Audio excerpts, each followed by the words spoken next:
A fantastic discovery of two unique limestone statues in Luxor has been added to the recent flurry of archaeological findings in Egypt spearheaded by Egypt's Ministry of Tourism and Antiquities.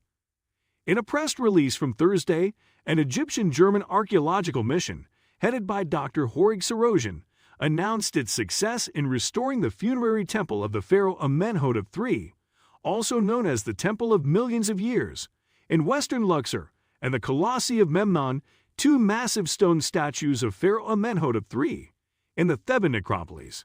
In the process, the team made an accidental discovery of gigantic proportions.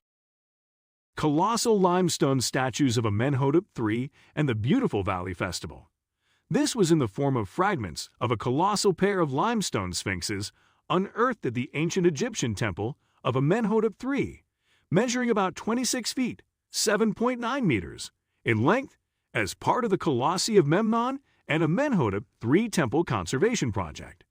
The sphinxes likely depict the ancient ruler, who was the ninth pharaoh of the 18th dynasty and ruled during the 14th century, wearing the striped Nemes headdress, royal beard, and a broad collar around his neck.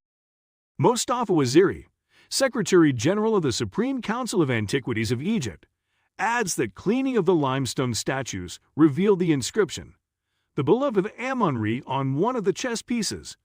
Both colossal sphinxes were found half submerged in water at the rear of the gateway of the third pylon.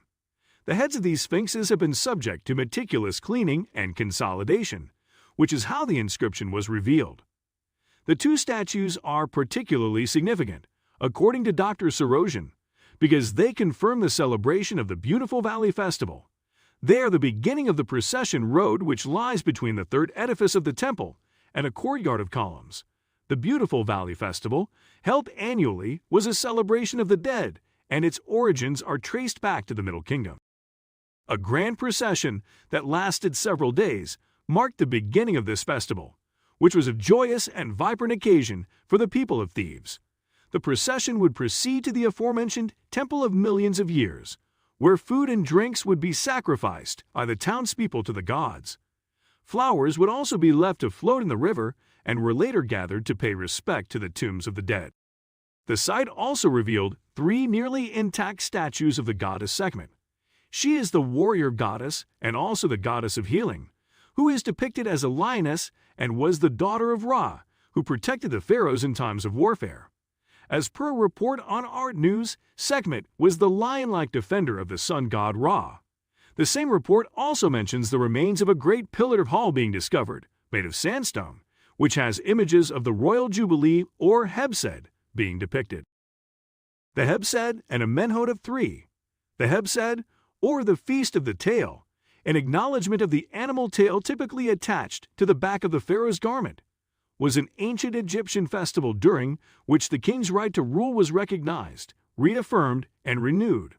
Though its origins and development remain shrouded in some mystery, over time, said festivals were celebrated if and when the pharaoh completed 30 years of rule, and every 3 years thereafter, in a bid to reinvigorate and celebrate the pharaoh's success and stamina. According to differing accounts, Amenhotep III ruled either for 47 or 38 years, well over the 30-year limit of the said. By all accounts, his reign was one of splendor and unprecedented prosperity, with the Egyptian monarchy reaching international recognition and great artistic and cultural success. He celebrated at least 3 said festivals and was obsessed with the idea of them being more grandiose and spectacular than those in the past. For this purpose, numerous temples were constructed along the Nile, and craftsmen and jewelers were recruited en masse to create different items to commemorate the event. At one of the said festivals, the pharaoh in question was honored twice as the undisputed ruler of both Upper and Lower Egypt, wearing different colored crowns for both coronations, and 2 different costumes and robes as well. It was clearly a celebration for the ages.